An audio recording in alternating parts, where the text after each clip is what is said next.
Aquí inicia La Fosa Escéptica, un lugar para ejercitar la mente, con Alfonso Villalpando.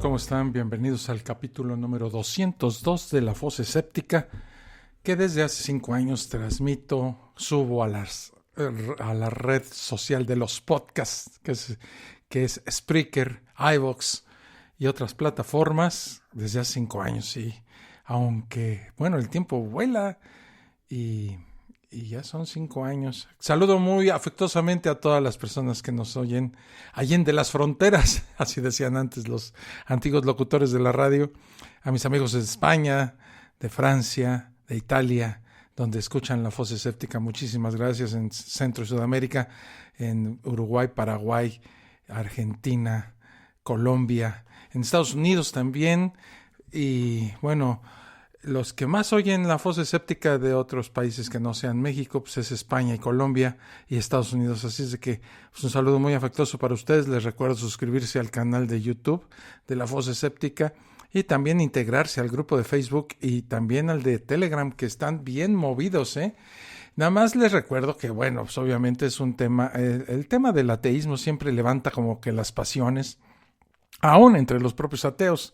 Entonces siempre se les recuerda, ¿verdad?, conservar la amabilidad y la discusión entre los límites de lo que podríamos considerar como una plática amigable, ¿verdad? Sé que estos temas se encienden las pasiones, pero obviamente el respeto hacia otras personas y sobre todo la amabilidad tiene que, salir a flote antes de enojarse o de apasionarse tanto, ¿verdad? Hoy, ¿qué vamos a hacer? Hoy vamos a hablar de si existe el alma. ¿Se han preguntado ustedes de dónde proviene la creencia del alma y del espíritu en las 3 religiones del libro, o sea, en el monoteísmo abrámico? A menudo mencionados por el antiguo judaísmo y por sus subsiguientes productos grecorromanos, el cristianismo y finalmente el islam, basan todas sus creencias mesiánicas, su deísmo y sus promesas en estos 2 conceptos y en la afirmación de que, dado que existen, si cumples todo lo dictado por los sacerdotes que crearon sus textos, obtendrás una recompensa una vez que hayas muerto, pues según estas creencias, no dejarás de existir y vivirás eternamente en un lugar idílico llamado cielo, o arderás en un lugar llamado infierno. Pues veamos de dónde proceden todos estos conceptos y cuál es la realidad. Vamos a empezar con esta fosa escéptica ahora mismo.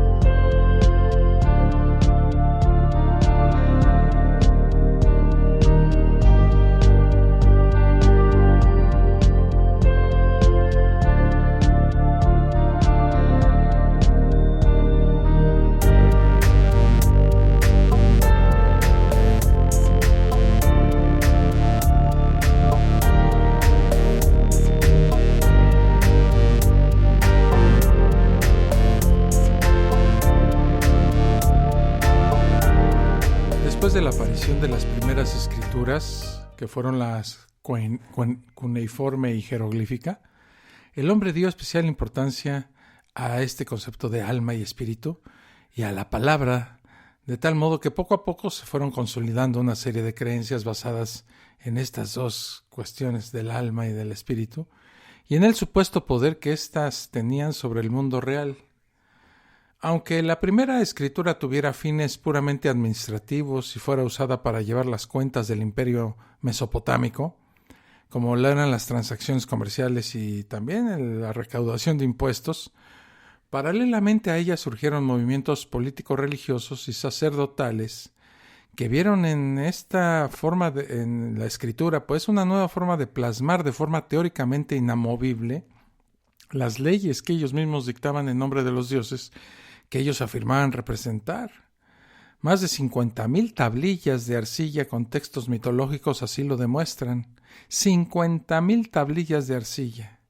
Entre ellas los códigos sumerios de Ur-Nammu, que fueron escritas, se supone, en el 2100 antes de la era común, y el Ipit Ishtar, 1930 años antes de la era común, o los acadios de la ciudad de Eshnuna, 1800 años antes de la era común, y de Hammurabi, 1750 años antes de la era común. Dichas creencias, creadas por la cuna mesopotámica durante el período Obeid, este periodo que abarca entre el 5600 al 3600 antes de la era común, se fueron ligando a dicha escritura a través de creencias basadas en la perpetuación de la vida tras la muerte. Templos construidos lo más cerca posible del cielo, basados en la creencia de que en él residían los dioses, los que llamaban sigurats, y tumbas en las cuales se enterraban a los difuntos con sus posesiones en espera de que éstos pudieran usarlas en esa otra vida. Un tipo de ritual que ya venía arrastrando la humanidad desde el Paleolítico. Este sistema fue difundido en Oriente Próximo durante siglos, de tal modo que las distintas tribus fueron usándolo y, como era de esperarse, al tratarlo de forma prácticamente aislada, ya que la comunicación entre pueblos no era tan habitual ni tan frecuente, dio como resultado el origen de los distintos idiomas semíticos. Del protosemítico, que viene apareciendo en el cuarto milenio antes de la era común, por ejemplo, pues surgirían todas las variantes semíticas como el acadio. Una posible variante de este dio como resultado el eblaíta. De la mezcla de este, en escritura cuneiforme, y del jeroglífico surgiría el ugarítico, del cual partiría posiblemente una variante resultante de la mezcla del fenicio y del ugarítico, el abiad. Más tarde, de las lenguas cananeas abiad, y como variante del eblaíta, surgiría el paleohebreo, y de este, obviamente, el hebreo bíblico. El contacto e influencia entre egipcios, sureuropeos, como los antiguos chipriotas y cretenses, y el resto de pueblos mesopotámicos era muy común. Una evidencia de esto son las tablas con correspondencia escritas en acadio entre Egipto y Mesopotamia. Al igual que con las lenguas romances, las lenguas abiad se usaron de forma simultánea hasta que por desuso o por modificaciones que darían paso a unas nuevas variantes, estas desaparecerían. Muchos de estos idiomas, como el eblaíta, se usaban únicamente para fines comerciales. Podemos entender entonces que idiomas surgidos de otros llegaran a usarse en paralelo, como el mencionado eblaíta y el acadio, o el ugarítico y el fenicio, o el paleohebreo, el ugarítico y el fenicio. Basándonos en esto, podemos hacernos una idea del intercambio cultural que tuvieron dichas tribus y aldeas a lo largo de más de 1000 años y de cómo muchos obtuvieron sus mitos y leyendas. Desde las más antiguas, escritas en cuneiforme, hasta las más modernas, escritas en hebreo y que todos conocemos, solo enturbiado por las constantes guerras entre dichas tribus o clanes, lo cual daría explicación al hermetismo transmitido por muchas de esas tribus generación tras generación y su consiguiente resultado, el desarrollo de nuevas variaciones en idiomas y leyendas. Como es el caso de la creación del hombre a través del modelado del barro durante el desarrollo de la alfarería, o de la transmisión del diluvio producido por una inundación ocurrida en Ur entre el 4000 y el 3000 antes de la Era Común, que dieron origen a las leyendas de Gilgamesh y que posteriormente la cultura Jabiru haría suyas, convirtiéndolas en la creación del hombre o en el relato del diluvio recopilados por el Tanaj. Este Tanaj que después, como sabemos, después de habérsele agregado un montón de cosas, se volvió la Biblia, y en esta Biblia el Génesis habla de esto. Para dichos pueblos, la palabra y la escritura obtenían suma importancia. Una vez convertido un idioma en litúrgico, solo un grupo privilegiado y minoritario podía obtener conocimientos alfabéticos. En Egipto, por ejemplo, la gente que podía permitírselo debía acudir a escribas para que éstos compusieran los textos con las instrucciones que les darían acceso a su cielo, que sería el libro de los muertos. Los nombres que hoy en día tenemos provienen de una cultura en la cual estos, además de definir a la persona, dotaban de cierto poder sobre ella. Un resultado evidente de ello es que se acabara omitiendo parte de las letras de uno de los dioses ugaríticos y elohíticos, como Yao, Y-A-W, al cual se temía por ser el dios del caos y las tempestades, dando como resultado, fíjense, el conocidísimo tetragramatón YHWH, que acabaría pronunciándose como Yahvé, aunque una mala traducción alemana diera como resultado hace siglos la pronunciación Jehová. Toda palabra hoy día tiene un origen, una etimología, que nos revela mucho más sobre las creencias y su origen de lo que puede hacer cualquier sacerdote o teólogo. Así que para poder entendernos y siguiendo con la importancia que tiene la palabra, primero deberemos definir los términos en los cuales nos comunicamos para poder entendernos y asentar así nuestra argumentación sobre qué es la vida y cuándo ésta se acaba. Entonces, ¿qué es la vida? ¿Qué es un ser vivo o cuándo consideramos que algo está vivo? Bueno, supongo que todos coincidiremos, o al menos todos los que sabemos algo de biología, en que un ser vivo es aquel que, en un estado muy básico, es una suma de elementos químicos que en su conjunto interactúan entre sí formando un organismo complejo capaz de extraer energía de otros elementos, lo que vendría a ser alimentarse, interactuar con otros organismos similares, o sea, relacionarse, y duplicarse generando un organismo similar a él, lo que es reproducirse. Para que no me acusen de usar una definición creada por mí, voy a exponer qué es vida según varias fuentes, pero, por ejemplo, según la Enciclopedia Británica, la vida, la materia inviviente y como tal la materia que muestra ciertos atributos que incluyen capacidad de respuesta, crecimiento, metabolismo, transformación de energía y reproducción. Aunque un sustantivo, como con otras entidades definidas, la palabra vida podría ser mejor echado como un verbo para reflejar su condición esencial como un proceso. La vida comprende a individuos, seres vivos, asignables a grupos. Cada individuo se compone de una o más unidades de vida mínimas llamadas células y es capaz de transformar elementos basados en carbono y otros compuestos, lo que viene siendo el metabolismo, del crecimiento y la participación en los actos reproductivos. Según un medio más popular como es la Wikipedia, un ser vivo u organismo es un conjunto material de organización compleja en la que intervienen sistemas de comunicación molecular que lo relacionan internamente y con el medio ambiente en un intercambio de materia y energía de una forma ordenada, teniendo la capacidad de desempeñar las funciones básicas de la vida, que son la nutrición, la relación y la reproducción, de tal manera que los seres vivos actúan y funcionan por sí mismos sin perder su nivel estructural hasta su muerte. La materia que componen los seres vivos está formada en un 95% por 4 elementos bioelementos que son el carbono, hidrógeno, oxígeno y nitrógeno, a partir de los cuales se forman biomoléculas. Biomoléculas orgánicas o principios inmediatos, glúcidos, lípidos, proteínas y ácidos nucleicos. Biomoléculas inorgánicas como el agua, sales minerales y gases. Estas moléculas se repiten constantemente en todos los seres vivos, por lo que el origen de la vida procede de un antecesor común, pues sería muy improbable que hayan aparecido independientemente dos seres vivos con las mismas moléculas orgánicas. Se han encontrado biomarcadores en rocas con una antigüedad de hasta 3.500 millones de años, por lo que la vida podría haber surgido sobre la Tierra hace entre 3.800 y 4.000 millones de años. Todos los seres vivos están constituidos por células. En el interior de estas se realizan las secuencias de reacciones químicas catalizadas por enzimas necesarias para la vida. Vamos a seguir hablando de esto y vamos a caer de lleno al tema que nos trajo hoy a la fosa escéptica. ¿Existe el alma? Bueno, eso lo vamos a descubrir, si me lo permiten, después de esta pausa en la fosa escéptica. Estás escuchando La Fosa Escéptica, un lugar para ejercitar la mente.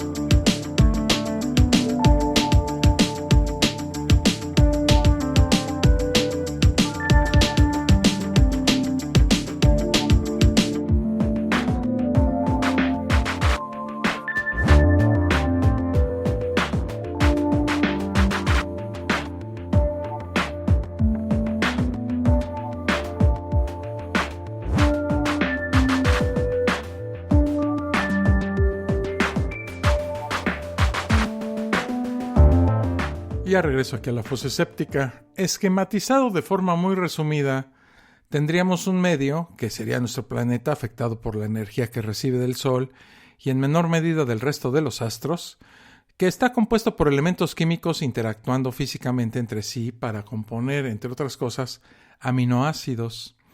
Estos interactuando entre sí y con más elementos para componer proteínas, haciendo estas lo mismo para componer ARN y ADN. Siguiendo así hasta obtener una célula. Esta sería ese primer organismo al que se le puede denominar vivo, y la suma de muchas conforma los millones de especies que hoy día conocemos. Así podríamos concretar que todo aquel conjunto de elementos que no disponga de dichas cualidades no es un organismo vivo, o sea, no es un ser vivo. Pero como el tema además va sobre qué es el alma y qué el espíritu, además de aplicar este concepto que vendría siendo el vivo, debemos sumar otro que explicaremos a continuación, lo que es el ser. Así que, ¿qué y quién eres tú? A partir de lo que he definido hasta ahora, y debido a cómo esté estructurado ese organismo vivo, y dependiendo de cómo se haya formado, este tendrá más cualidades y capacidades o menos, teniendo en algunos casos distintos niveles sensitivos y distinto número de receptores. Desde los más básicos hasta los más complejos, estos generan en la mayoría de especies distintos tipos y grados de conciencia e inteligencia. En el caso de toda aquella especie animal como la nuestra, taxonómicamente identificados como vertebrados, mamíferos, primates, homínidos, esto se produce en un órgano llamado cerebro. Dicho de una forma muy simple, todo lo que eres tú, todo lo que somos nosotros, es nuestro cerebro. Un simple cambio químico en él, un ligero trastorno en dicho órgano, y todo lo que eres tú, tu forma de ser, tus gustos, sentidos, creencias, emociones, etc., todo lo que hace que tú seas tú, cambiará convirtiéndote en una persona totalmente distinta. Una de las primeras evidencias, esto es interesante, pero de suma importancia, que tenemos de este cambio en la personalidad de una persona, se remonta hasta hace bien poco. En el siglo XIX, un obrero llamado Phineas Gage, debido a un accidente laboral, fíjense que sufrió una lesión en el lóbulo frontal que lo convirtió en una persona totalmente distinta. A mediados de ese mismo siglo, nos encontramos con el curioso caso de Le Borgne, así se apellidaba ese señor, un paciente del asilo de Bicêtre, que solo podía articular las palabras tan. Así es, solo podía articular las palabras tan.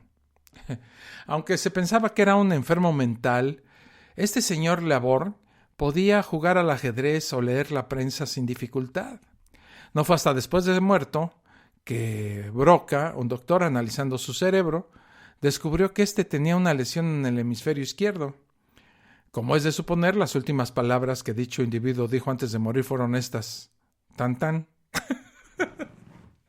Desde entonces, y gracias a la adquisición de un mayor conocimiento médico y anatómico, y sobre todo en el campo de una disciplina llamada neurociencia, sabemos cómo funciona ese órgano, el cerebro, qué es lo que le afecta y cómo tratarlo.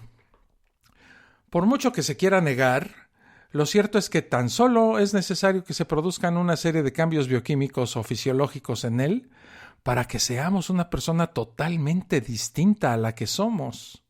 Así que, ¿qué clase de excusa tenemos para dar como explicación a lo que somos y a quién somos la existencia de un alma o espíritu? Entonces veamos en este momento de dónde viene este cuento de que tenemos alma. Hoy en día, tal como lo he explicado, sabemos qué órgano produce nuestra conciencia y nuestra personalidad. Entre otras cosas, este órgano es el cerebro. Pero en la antigüedad, y debido al escaso conocimiento médico y científico que tenían, para nuestros antepasados de Mesopotamia y Egipto, nuestro yo no lo producía dicho órgano. Para ellos, nuestro cuerpo no se componía de un órgano que originara lo que se produce en la mente.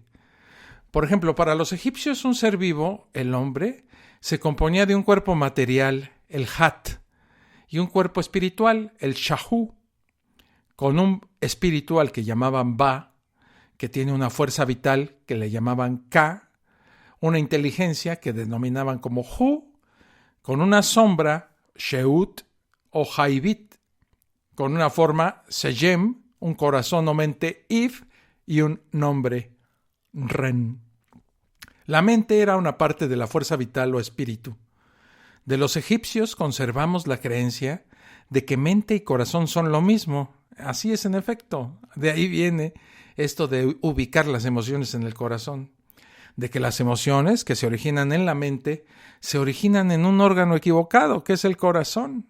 Irónicamente, es actualmente, y gracias a que sabemos que mente y cerebro son lo mismo, cuando algunos religiosos pretenden separar a las emociones de la mente y trasladarlas al corazón. Pero para el egipcio el cerebro era de tan escasa utilidad en el otro mundo que la solución funeraria optada para dicho órgano pasaba por su eliminación. Introducían un garfio por un agujero hecho en la cavidad nasal por el cual extraían el cerebro. La palabra aliento en egipcio es sema y su jeroglífico representa la imagen de un pulmón que en Egipto significa unión.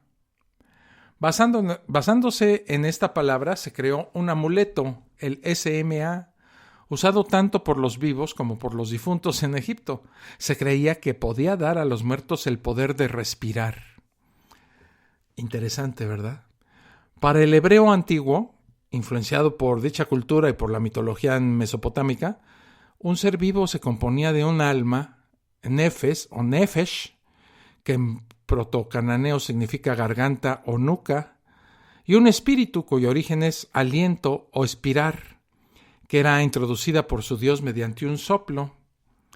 Era el espíritu un tipo de fuerza vital que al retirarse dejaba el alma inerte y sin movilidad. Pero en dicha cultura no existía la noción posterior extraída del helenismo y de Egipto, donde el alma pasaba a otra vida. En el Génesis 3:19, pues ahí se refleja claramente ese pensamiento. Para los hebreos, todos los muertos, sin excepción, pasaban a un lugar de inactividad llamado Sheol, una vez que se convertían en aquello que habían sido originalmente, en polvo. Para el griego, el origen del alma no se encontraba en la garganta, sino que se encontraba en el tórax. Para los griegos, como Aristóteles, el cerebro simplemente servía como un refrigerador para la sangre.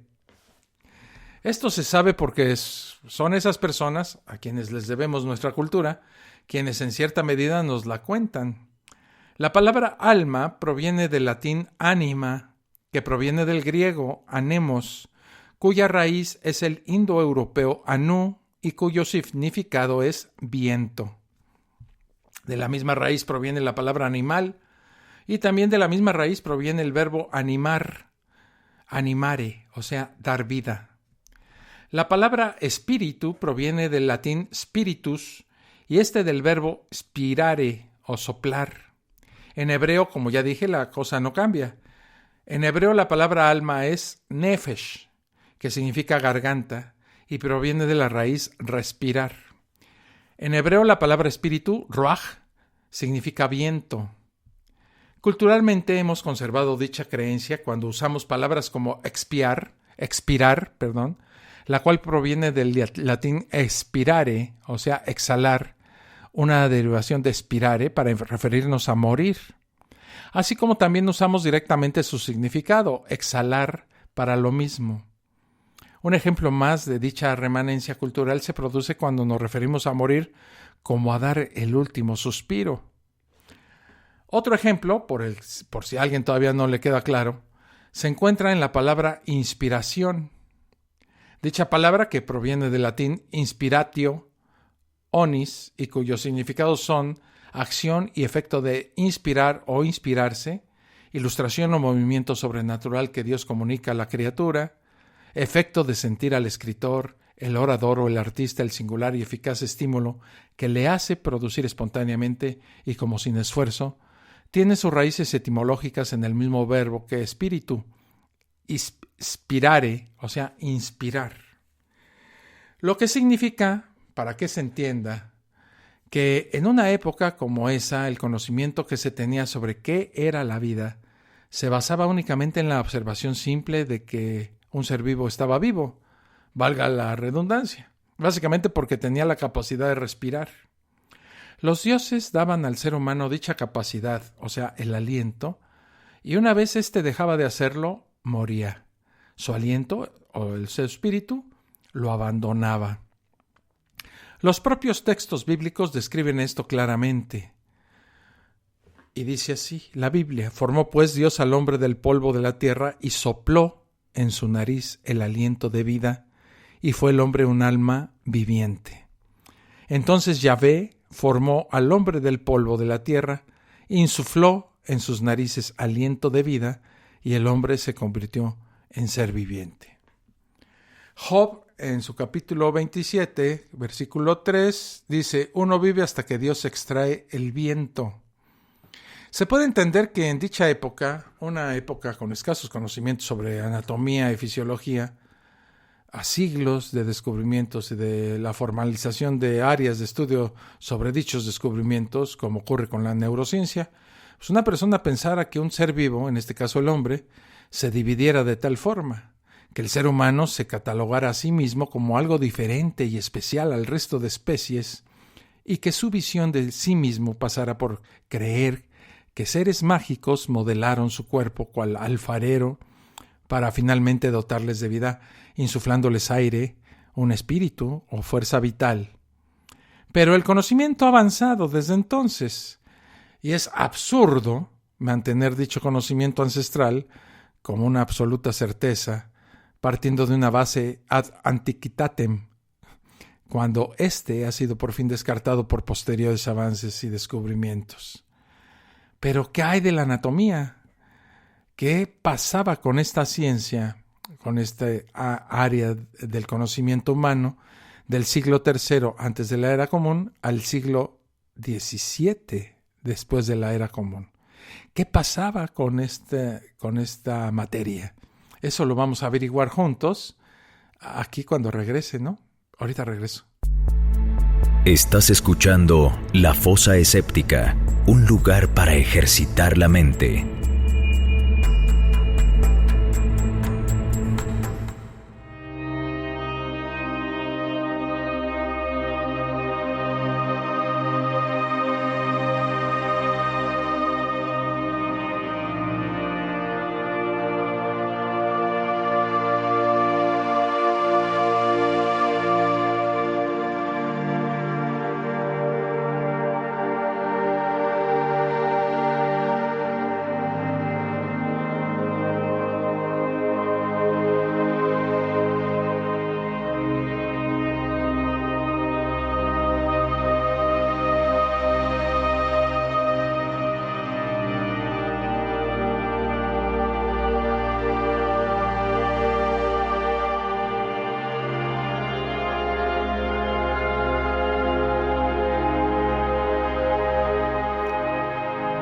de regreso aquí a la Fosa Escéptica y me da mucho gusto saludar como siempre a mi amigo Pablo Jones, allá hasta la bella y hermana República Uruguaya. Buenas noches, Alfonso y amigos de la Fosa, nos dice él, y que es un tema interesante. Y Juan José Serna nos manda saludos desde Bogotá y nos dice que es un tema muy complejo cuando uno habla con creyentes. Sí, la verdad es que, bueno, ellos basan todas sus creencias en eso, en que tenemos un alma. Y si les demuestras, el asunto es grave, porque si les demuestras que no es cierto, ellos se aferran a esa creencia porque les resulta muy difícil cambiar toda su estructura de creencias, ¿verdad? Y abandonarlas. Pero estábamos en el asunto de la anatomía. Vamos a hablar un poquito de esta ciencia, de esta rama de la biología, ¿verdad? La anatomía. No fue hasta el siglo XVI que Andreas Vesalio, que vivió entre 1514 y 1574, creara la anatomía moderna en su libro De Humani Corporis Fabrica, que todos los conocimientos sobre anatomía que se tenían partían del siglo III antes de la era común. Charaka Samhita, un texto otorgado a un médico indio, Charaka, que en dicho siglo descubrió el aparato circulatorio, fíjese, en el siglo III, antes de la era común, y de los conocimientos que en el siglo II, después de la era común, que un médico griego, Galeno, postuló mezclando creencias religiosas y conocimientos sobre anatomía adquiridos gracias a sus disecciones. ¿Se acuerdan del tórax? Según Galeno, uno de los espíritus que componen el cuerpo se encontraba ahí y otro residía en el hígado. Y así sucesivamente. Él encontró espíritus por todo el cuerpo humano. Otro médico griego, también del siglo III, antes de la era común, Erasístrato, fue el primero en descubrir el sistema nervioso. Además, coincidió con Charaka, refutando además la propuesta de Hipócrates sobre el neuma, o el espíritu, al postular que la sangre era transportada por arterias y venas. Hasta entonces la teoría se basaba en los 4 humores. Se necesitaron más de 1000 años, fíjense, durante los cuales se usó la anatomía galénica para que se describiera correctamente el sistema circulatorio a manos de un médico, William Harvey, en 1628, gracias a que éste pudo observar por primera vez los vasos capilares a través de un microscopio. Lo mismo en el caso de Marcello Malpighi, quien entre 1962 y 1979, ya muy cerca de nuestro tiempo, ayudó a desechar las concepciones anatómicas erróneas de Galeno, ¿verdad? Y no fue hasta 1665 que alguien, Robert Hooke, observó por primera vez las células a través del mismo aparato, un microscopio, creado apenas un siglo antes, cuando Zacharias Janssen lo inventó en 1590. Y no fue hasta el año de 1670 que Anton van Leeuwenhoek descubrió de forma accidental, con un microscopio diseñado por él mismo, la existencia de microorganismos en una gota de agua y observó las diversas células eucariotas como protozoos, glóbulos rojos y espermatozoides, y procariotas, o sea, las bacterias. Tuvieron que pasar varios siglos de estudio celular para que se postulara una teoría celular. En 1830, Theodor Schwann y Matthias Schleiden, y se confirmara que las células son la base fundamental de la vida, a lo cual se sumarían el conocimiento aportado por Claude Bernard 30 años más tarde, en 1859, cuando éste descubrió la capacidad de los organismos vivos de mantener una condición interna estable para compensar los cambios en su entorno mediante el intercambio regulado de materia y energía con el exterior a través de procesos físico-químicos. Los mismos 1000 años para que Charles Bell descubriera una distinción entre los nervios sensoriales y motores. Esto fue en 1811 con su libro Idea of a New Anatomy of the Brain. Y para que, anterior a él, Luigi Galvani descartara las nociones metafísicas de Descartes mediante el descubrimiento de la electricidad animal a través de los impulsos eléctricos en los nervios, en 1791. Años más tarde, en 1826, Johannes Müller propondría que el sistema nervioso sirve de intermediario entre el mundo y la mente a través de los órganos e impone así su propia naturaleza a los procesos mentales, y que las cualidades de los nervios sensoriales de los que la mente recibe el conocimiento en la sensación son específicos a los diversos sentidos. El nervio de la visión era normalmente insensible al sonido, como el nervio de la audición lo era hacia la luz. Los mismos 1000 años para que finalmente, y gracias a todos estos anteriores descubrimientos, otro médico, Paul Broca, describiera o descubriera cuál era el centro del habla, el área de Broca o tercera circunvolución del lóbulo frontal, y otro médico, Santiago Ramón y Cajal, descubriera los mecanismos que gobiernan la morfología y los procesos conectivos de las células nerviosas de la materia gris del sistema nervioso cerebroespinal y demostrara su individualidad con un estudio que lanzó en 1888 sobre las fibras nerviosas de la capa molecular del cerebelo, a lo cual se sumaría Charles Scott Sherrington, localizando las funciones del córtex cerebral en un paper que le puso El cerebro y sus mecanismos en 1932. Contemporáneo a ellos, Franz Joseph Gall, aunque equivocado con respecto a la frenología, contribuyó con su idea de que las funciones mentales residen en áreas específicas del cerebro, siendo además el primero en identificar a la materia gris como tejido activo, que son las somas neuronales, y a la sustancia blanca, los axones, como tejido conductor. Y sumado a todos ellos, el primo de Charles Darwin, y gracias a la contribución de este en el campo de la biología, Francis Galton, plantea por vez primera que las actitudes intelectuales producidas en el cerebro se debían también a factores hereditarios, reforzados ambos, Galton y Darwin, por los descubrimientos de Gregor Mendel, expuestos en 1865 y publicados en 1866, que más tarde serían confirmados en 1900 de forma independiente por Hugo de Vries, Karl Correns y Erich von Schermark. Mi alemán no es muy bueno. En 1879, Walter Fleming observa que las células animales se dividen en etapas y llama mitosis a este proceso.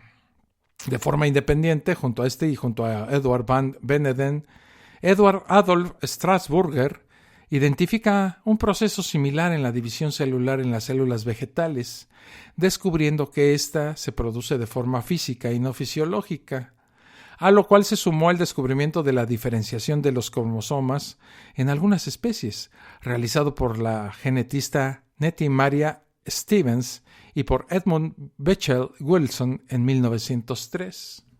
Ya bien entrados en el siglo XX, también en 1903, William Bayliss y Ernest Starling descubren las hormonas.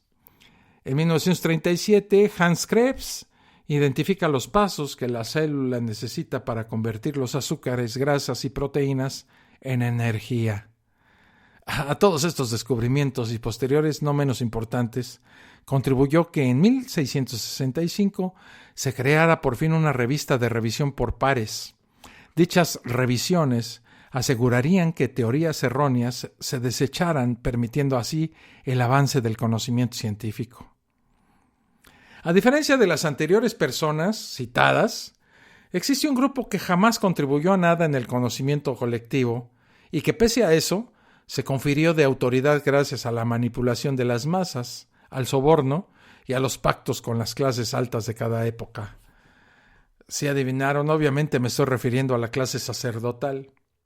A lo largo del tiempo, los sacerdotes, a través de la teología y para mantener su posición institucional, en vez de investigar cómo funcionaba realmente nuestro cuerpo o buscar el origen racional a por qué dichas personas, de quienes escogieron sus mitos, creían lo que creían, se encargaron de crear y elaborar complicados, incoherentes y retorcidos razonamientos filosóficos basados en la presunción de que dichos conceptos erróneos de conocimiento eran indiscutiblemente ciertos y mediante la presuposición incuestionable en la existencia de un Dios de los huecos que afirmaban representar por medio de la teología.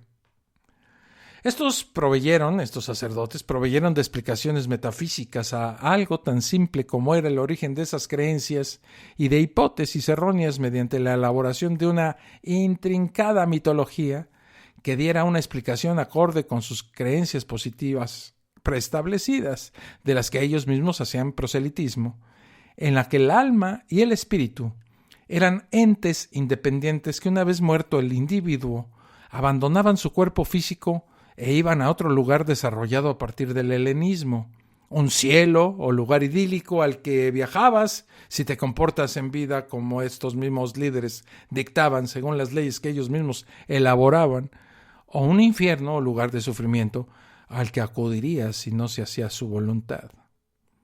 Ejemplos teológicos a esta profusión de la ignorancia se encuentran en todos los comentarios bíblicos donde, como ya dije, se mantienen y elaboran dichos planteamientos e hipótesis erróneos basados en la ignorancia. Así podemos ver a Torres Amat alegando con respecto a Génesis 2, versículo 7, que nuestra especie está compuesta por dos partes, un alma y un cuerpo. Y dice así en Corintios, es decir, Dios creó el alma racional y la unió al cuerpo para darle vida y movimiento. Nuestra alma no es hija de la materia, sino obra del poder creador de Dios. Échense ese trompo a la uña. O en la Biblia de las Américas del año 2000, viendo cómo se da un rodeo absurdo donde no se explica nada, sino que se elabora una argumentación circular en la cual se afirma que un personaje bíblico, que es Adán, guarda relación con otro personaje bíblico al mismo tiempo que se ensalza el ego del lector, afirmando que el ser humano, el hombre, tiene prioridad con respecto al resto de lo creado. Así dice en Romanos y en Corintios: hombre, este es el relato de la creación del primer ser humano que se llamó Adán. El hecho histórico del primer hombre es importante porque el primer hombre, Adán, se contrasta con Cristo, que recupera lo que Adán perdió. Como el apogeo de lo creado por Dios, el hombre es colocado en un puesto de preeminencia.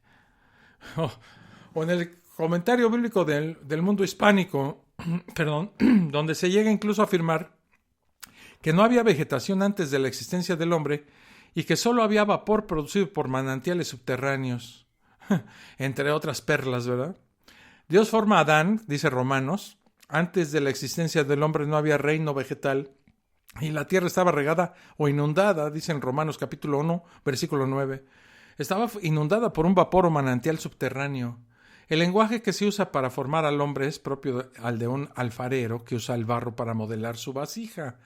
Dios forma al hombre, Adán, de la tierra, la cual provee todos los componentes físicos, similar a los animales en su composición física. Sin embargo, la diferencia es grande. Dios de manera especial concede al hombre el don de vida a través del aliento de vida. La acción de Dios es familiar e íntima. Jesús también sopla el Espíritu Santo a sus discípulos, dando vida así a una nueva humanidad. A pesar de tener dos dimensiones, el hombre es una unidad dependiente tanto del medio físico como de Dios espiritual. Con el nombre propio de Adán, se afirma que el primer hombre fue un ser histórico y no mitológico o legendario. Eso es lo que dice la Biblia. Asegurándose así, fíjense, mediante la provisión de lo que ellos denominan verdad revelada, pues el control popular, debido a que ellos mismos eran los supuestos mediadores entre sus amigos imaginarios, los proveedores de dicha verdad absoluta, y la gente que deseaba respuestas a todo o que de forma desesperada ansiaba alargar su vida o, en su defecto, la necesidad de creer en dichas afirmaciones para mitigar dicha necesidad. Un control que se vio reforzado gracias a la temprana institucionalización de los mitos elaborados por las clases sacerdotales anteriores mediante las disputas internas entre clanes que a lo largo de los siglos, desde que se creara el judaísmo en el siglo V antes de la era común, hasta sus posteriores divisiones y ramificaciones, entre las cuales está el cristianismo y el islam, en el siglo VII después de la era común, que sacudieron el entorno geopolítico de todo Oriente Próximo. Voy a hacer una pequeña pausa y seguimos con esto del alma y del espíritu. Estás escuchando La Fosa Escéptica, un lugar para ejercitar la mente.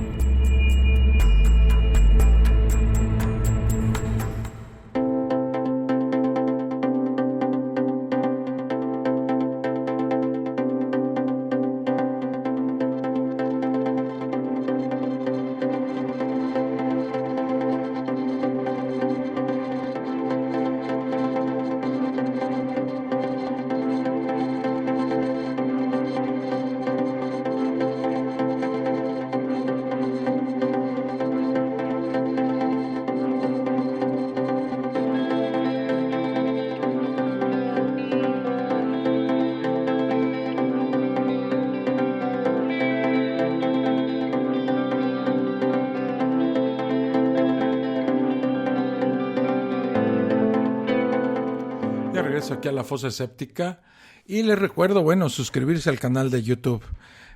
Tenemos el grupo en Facebook de La Fosa Escéptica y también el grupo de Telegram. En las descripciones de todos los videos que subo a YouTube están las ligas para que ustedes se integren a estas plataformas, ya sea en Spreaker, en iVoox. También puse ahí el grupo de Facebook. Y bueno, si ustedes quieren apoyar también de manera económica a La Fosa Escéptica, les dejo ahí también en la descripción en YouTube de todos los videos la liga para PayPal, con la cual ustedes pueden aportar económicamente para apoyar a La Fosa Escéptica. Bueno, mediante la imposición cultural, estas creencias acerca del alma y el espíritu se expandieron. Y mediante la transmisión tradicional entre generaciones y la adopción final de estas en cada nación, sus ritos se perpetuaron y variaron hasta lo que conocemos hoy en día. Fueron estos estafadores, ya fuera de forma voluntaria o no, quienes impidieron el avance del conocimiento tanto de forma directa, ya conocida y tratada en esta misma fosa escéptica, como de forma indirecta, mediante la adición de ese pensamiento mágico en la mente de científicos que, lejos de llegar a conclusiones acertadas, emplearon dichos conceptos cuando no hallaban respuesta a las cuestiones que se planteaban. A menudo se recurre al argumento ad verecundiam de que durante la historia todos los descubrimientos fueron procurados por científicos que creían en las religiones, olvidando así el hecho de que todos esos científicos posiblemente creyeran debido a que solo tenían una mínima parte del conocimiento que hoy en día poseemos, gracias a que poco a poco ellos mismos fueron descubriendo cómo funcionaba el mundo que les rodeaba, pese a que sus creencias dictaban totalmente lo contrario. Algo que se puede demostrar recurriendo a los estudios que demuestran que el conocimiento afecta a las creencias de forma proporcional. Cuanto más se tiene el conocimiento, menos creyente se es. Se omite además el hecho de que en innumerables ocasiones, al no poseer las respuestas que otros descubrieran gracias a su contribución, estos se rendían ante dicho pensamiento mágico ya preestablecido en su época. ¿Qué conclusiones podemos sacar de lo antes expuesto en esta fosa escéptica?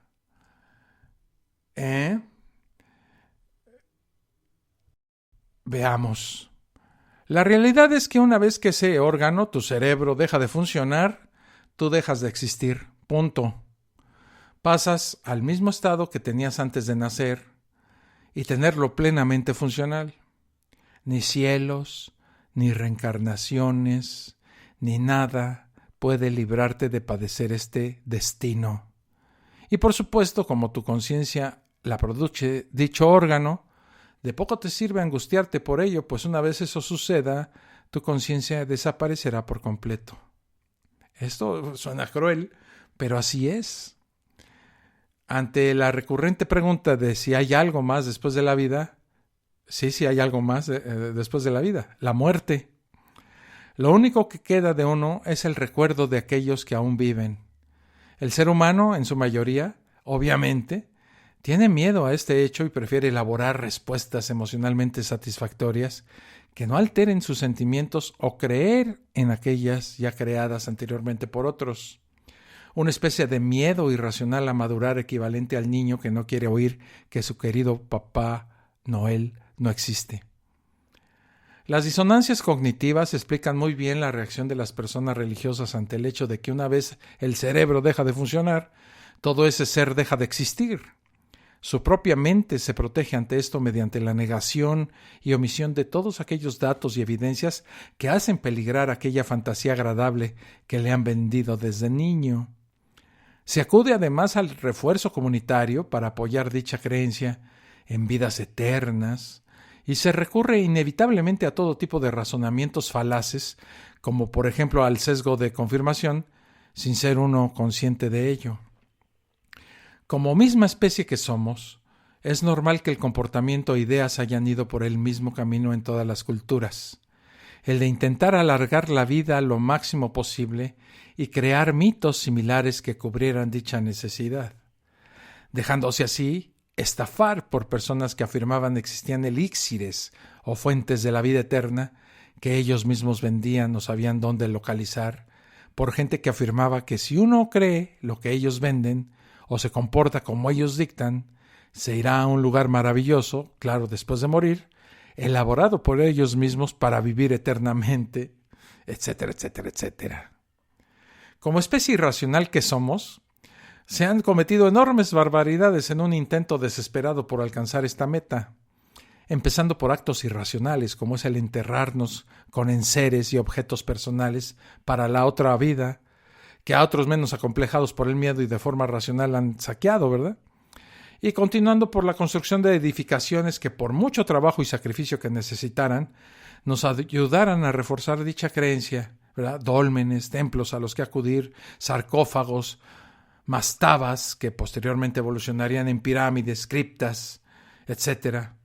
Y rituales absurdos que teatralizan dicho acto, hasta a enterrarnos incluso con otros seres aún vivos, otras personas, en este caso esclavos, para que nos siguieran atendiendo en esa otra vida.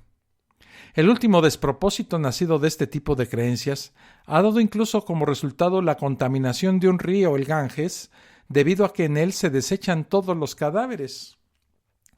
Mantener las creencias erróneas, por muy reconfortantes que éstas sean, no deja de ser un insulto intelectual y un insulto a la memoria histórica del hombre, a siglos de aprendizaje a través del error y la rectificación lenta de éste, y en especial a todas aquellas personas que en su día contribuyeron al avance científico para proporcionarnos precisamente eso, conocimiento, scientia. De aceptar las premisas religiosas sobre el alma y el espíritu, deberíamos ya no solo deshacernos de todos los conocimientos sobre filología que demuestran el origen de estas palabras, sino de todos los conocimientos sobre física, química, geología, biología, que han hecho avanzar a nuestra especie y nos han convertido en lo que somos. Ustedes elijan. ¿Le entramos al conocimiento y desechamos ideas falsas? ¿O adoptamos estas ideas por ser reconfortantes ante el miedo humano a la no trascendencia? Yo opto, de antemano se los digo, por el conocimiento científico. Por eso, la gente que no creemos en una vida posterior, apreciamos más esta y la vivimos al máximo haciendo el bien y cuidando que los demás se sientan a gusto con uno, porque al final de cuentas, lo único que queda de nosotros después de morir son esos miles de recuerdos que dejamos en las personas que nos rodean. Así es de que, amigos, esto fue absolutamente todo en la emisión de hoy de La Fosa Escéptica. Les agradezco muchísimo la atención y si ya llegaron hasta aquí, les recuerdo que se suscriban de nuevo al canal de YouTube y así apoyan de alguna manera muy eficaz a La Fosa Escéptica. Les agradezco mucho por su atención el día de hoy. Nos vemos en la emisión del próximo domingo y entre semana, ya saben, miércoles y viernes, en donde subo material ahí al canal de YouTube. Hasta la próxima. Pásensela bien. Cuídense. Hay un montón de enfermedades nuevas que están saliendo. Yo no sé si vacunarme contra ellas o dejar de leer los mensajes en Twitter. Nos estamos viendo. Pásensela bien. Cuídense. Un abrazo. Esto fue La Fosa Escéptica, un lugar para ejercitar la mente, con Alfonso Villalpando. Te esperamos en el próximo capítulo a través de Spreaker, Spotify, Apple Podcasts y iVoox.